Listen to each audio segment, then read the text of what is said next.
I'm reading from a book that's actually titled Murder He Liked, A Half Century of Tribulations and Trials by Nathan Cohn. He is a alumni at my law school. Now, the first chapter is called Looking Backward, and in over 50 years of practice as a lawyer, I have represented people from all races and religions. I have represented Hollywood actors and musicians. I have handled both civil and criminal cases, but it has been murder cases that I enjoyed the most. I guess it has to do with my father. I grew up in circuses and carnivals. My father loved to gamble and early became expert at pool, operating a pool room in Baltimore, which doubled as a gambling institution, later graduating from operating the privileged car of a circus where members of the circus could play poker and other card games, to owning and operating carnivals and circuses. On occasion, he would take over an entire hotel suite for week-long high-stakes poker games.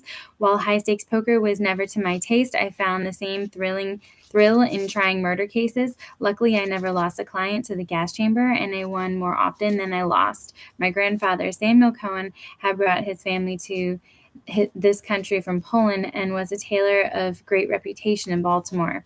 When my father was 13 years old, he was bar mitzvahed and in Jewish tradition became a man and left school, taking a job in pool hall, racking balls and cleaning up.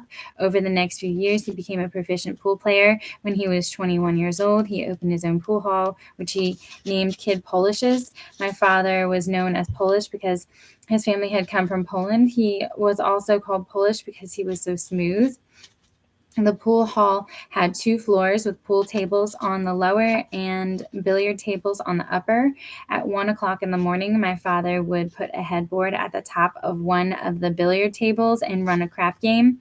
He never bet on the game, but he ran the table. Someone would put down a $20 bill, and the gamblers would take any part of the $20 bill they wanted, or someone would put down a $100 bill, and 6 or 7 people would take denominations of that bill and cover it. The shooter would shoot not against the house, but against the other participants. And on big pots, my father would drag down some amounts of money to cover the cost of running the pool hall and the crap game.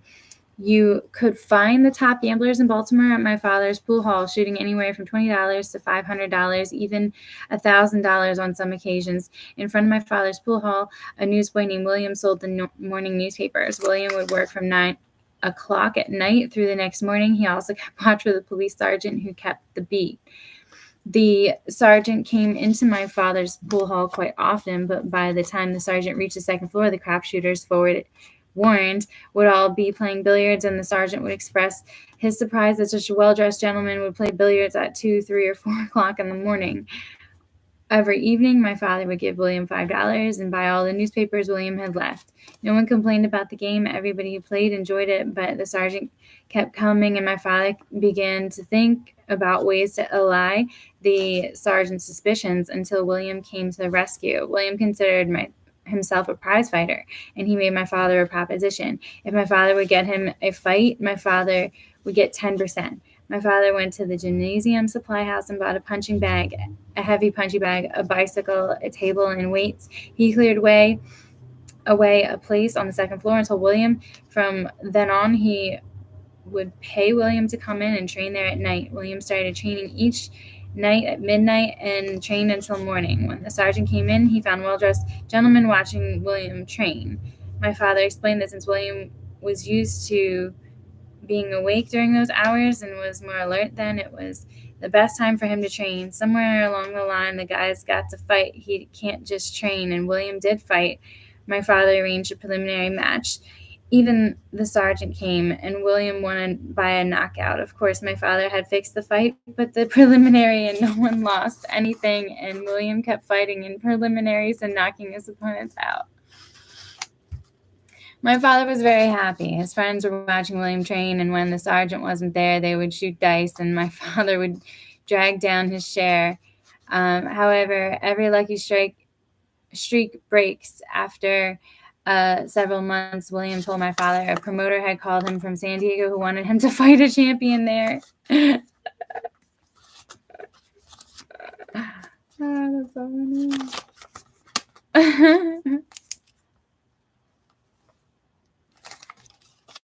and he's a no good thug.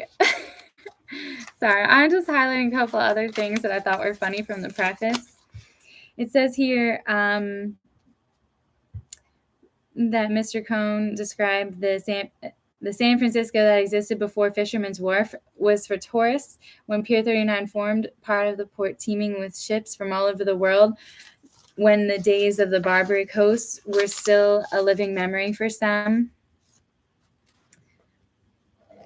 And what I think Barbary Coast is meant to mean is where the Hobbesian hedonism of gold rush days had been tamed to a city where openness was a virtue as long as nobody got hurt. So I like that quote. And there was another lovely quote.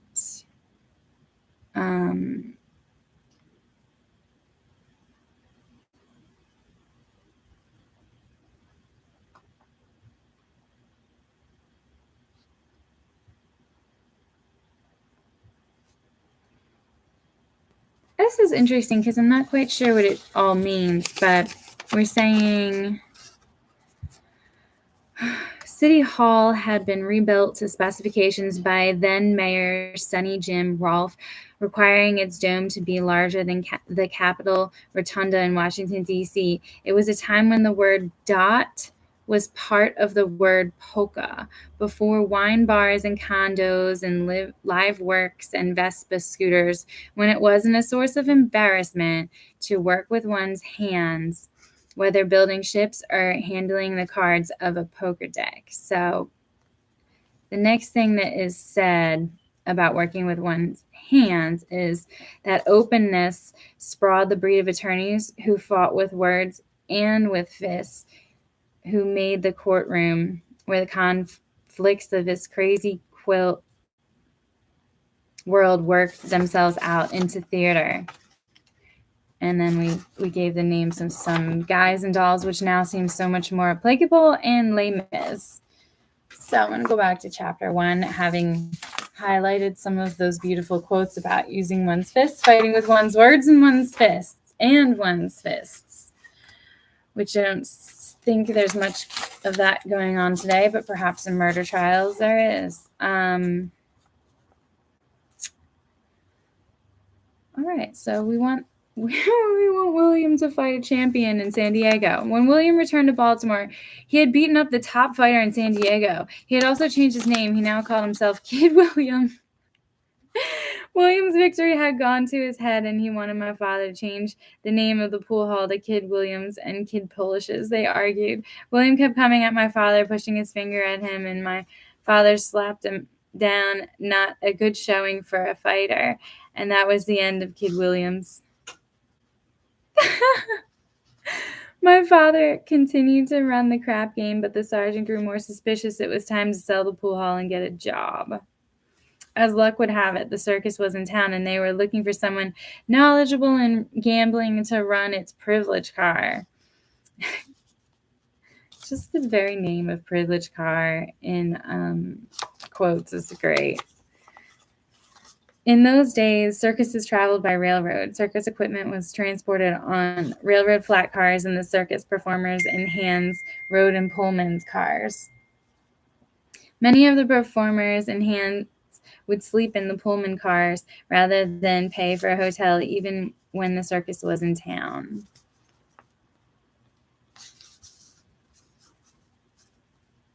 The train also had a closed car known as the privilege car, which was exclusively for the entertainment of circus people themselves. Inside the privilege car, there were tables for cards, poker, pinochle, blackjack, and dice. The operator of the car was allowed to drag a little money with each pot, and in this way, he could make quite a bit of money. When my father told the general manager of the circus about his credentials, the manager was impressed, but when the manager asked my father for his name, my father thought if something bad were to happen, he didn't want it reflected on his father in Baltimore. He recalled having passed the sign at the entrance of the circus for an aerial act, the Flying Fishers.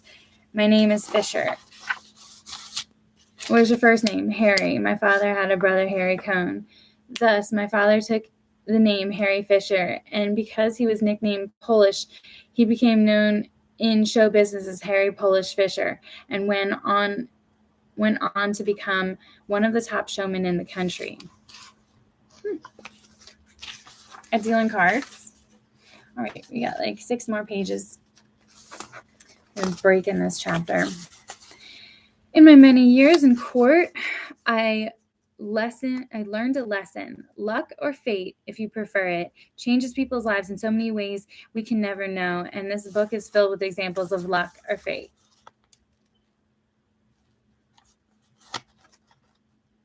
Not the truth. It was when I was young, I decided I wanted to become a lawyer after observing an attorney win the release of a young man in Florida held on false charges. All the time, my father's circuses and carnivals traveled up and down the East Coast. At the end of October each year, he would put the show in winter quarters in Florida, where he would repair it, repaint it, and fix it up for the next year. My father, mother, and I would then vacation in Florida for a month or 2. One year when we went to Florida and checked into the hotel where we usually stayed winters, the clerk informed my father that rates had doubled. There is a boom going on here. When you go out, you will see real estate offices and with long lines in front of them of people wanting to get in. People are buying land in Florida, even without seeing it and without knowing where it is. When they buy a piece of property, as they go down the line, they can sell the property for a good profit before they ever leave the real estate agent's premises. They don't see the property? No, they're buying property underwater. They're just buying property. Everybody is buying property, right and left. I remember this from my uncle telling me this period in time, kind of before Disney moved. When we went across the street for breakfast, the restaurant was packed. In those days, you could get bacon, eggs, coffee, and toast for $1. But when we looked at the menu, the eggs were $1 an egg, and the toast was $1, and the bacon was $1. My father started talking to the owner, who informed him that people were coming to Florida in droves to buy property. My father called all the employees of his carnival and gave them orders to take a show out of winter quarters. We were going to play throughout Florida that winter. Money was so fluid, people would go to carnivals and play games as if they were throwing money away.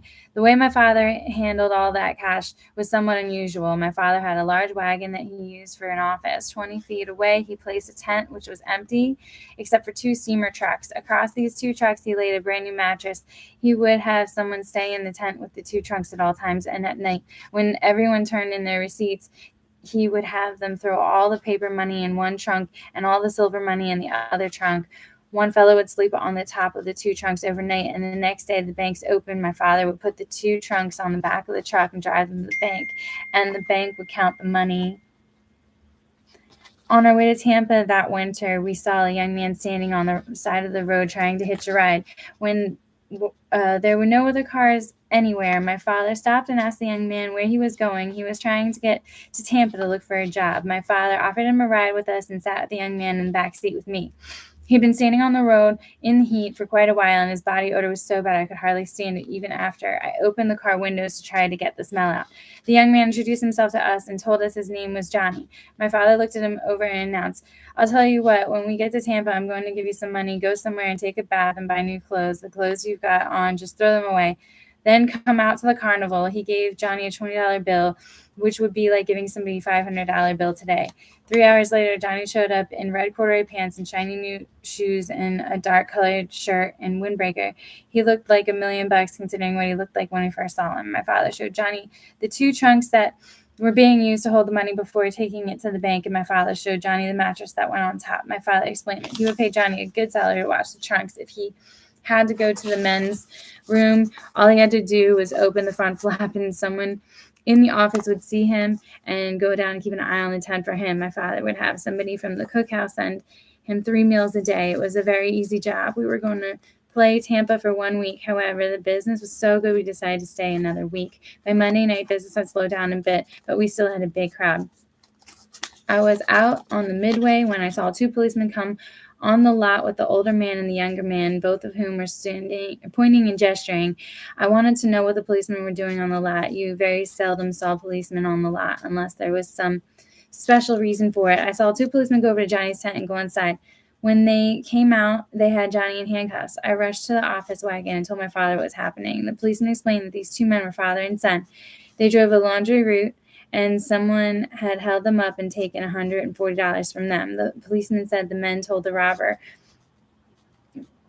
them from the robber who wore corduroy pants, and that they had been to the show the week before and they had seen a young man with red corduroy pants, and that they believed this was that same man. My father was quite friendly and with a feature writer for the Tampa paper, and my father called him up. When the writer heard about what had happened, he told his father to find out where the policemen were taking Johnny. I'll have a friend of mine come down here, a top-notch lawyer, and I'll meet you there. My father took me with him in his car, and we drove downtown to police headquarters. Johnny was sitting in a cell with two men there, giving information to the police officer. When the columnist arrived, he brought a man who seemed to be the best-dressed man in Tampa, and my father explained to him that he knew of the story. Over the weekend, there were thousands of dollars in those trunks, and we didn't even know how much money was there. We didn't count it. Johnny could have easily picked up a couple $100, and we never would have known it.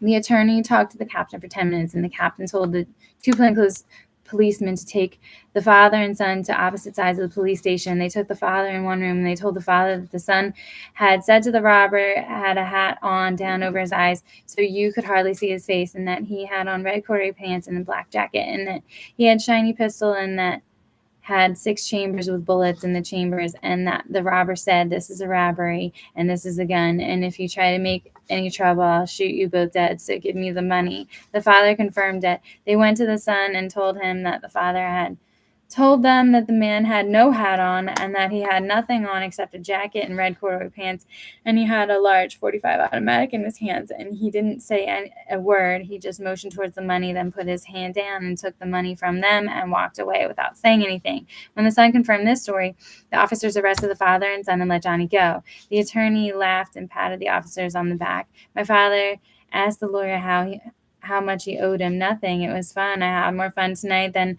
I've had in a long time. I just finished a long case. The columnist told us he had won it too, and this really relaxed me. I had a ball. Do you have any children? My father asked. Yes, I have 3. I'll tell you what, whenever you want, you bring your 3 children and all their friends, and I'll make sure they enjoy the carnival, and no kid ever enjoyed a carnival enjoyed a carnival before. My father also asked the columnist if he had children, invited them to bring his son and his son's friends as well. All the kids would ride a carnival rides as long as they wished. A few nights later, the attorney and the columnist came to the carnival lot with a car full of children. My father took them to every concession, and every child won the best prize in the concession. Whatever the concession had, novelties, stuffed animals, plaster, Paris dolls, candy, they won. My father gave them each dimes, and they'd put down a dime, and the concessionaire who was running the wheel would stand by the wheel, and when it came to their number, he would take his hand and stop the wheel and say they had just won a prize. The kids went wild. They rode all the rides and saw every show. At the end, the attorney told my father, Mr. Fisher, I've got to tell you something. I received a lot of large fees. I've been very fortunate, but this is the best fee I've ever earned. I want to thank you.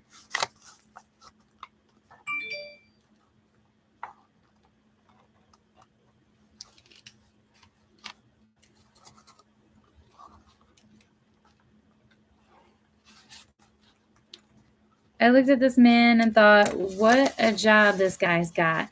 He gets innocent people out, he makes money, and he's enjoying himself. When I get old enough to go to work, I want to be a lawyer. Wow. That's how the idea of becoming a lawyer came into my head. When I entered myself into law school, I told the counselor I wanted to be a lawyer, and she explained that I would have to learn Latin to become a lawyer. The first semester I did well in Latin, then I started going out for sports. I went out for basketball and track and baseball, and I was busy and I didn't study Latin, but in the last semester I failed Latin. I thought I had better take another language because I wanted to go to college. I knew a little Yiddish because my grandmother spoke Yiddish, so I took German. It took the teacher a month and a half to wake up to the fact I wasn't talking German. I was talking Yiddish with what she thought was an accent. When she gave me another incomplete, someone told me that Spanish was the easiest language, so I took Spanish for 2 years and passed that. And at that time, I gave up the idea of being a lawyer because I didn't know Latin. All right. Well, that's the end of the first chapter. The next chapter is called How to Get Your Picture in the Paper.